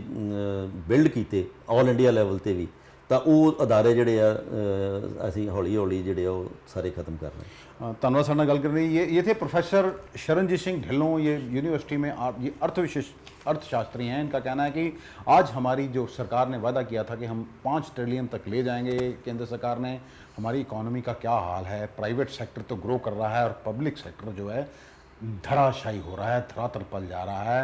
यदि ऐसा ही चलता रहा तो देश का जो भविष्य है वो उज्जवल होता कहीं दिखाई नहीं दे रहा, क्योंकि प्राइवेट कंपनियों को अपना मुनाफा देखना है, उन्हें जनता से कोई सरोकार नहीं होता। इन्होंने बहुत अच्छी बात करी है, जब आप वोट डालते हैं एक तो पार्टिसिपेट जरूर करें और दूसरा किसी लालच के बिना वोट डालें। अपने नेताओं से पूछें कि उसने 5 साल में आपके लिए किया क्या है, कौन सी नई फैक्ट्री आई, कौन सी नई पॉलिसी आई जिससे जनता को फ़ायदा हुआ और नौकरियां जनरेट हुई, वरना जनता इसी तरह पिसती रहेगी। अमृतसर से D4 न्यूज़ के लिए दीपक भंडारी की खास रिपोर्ट।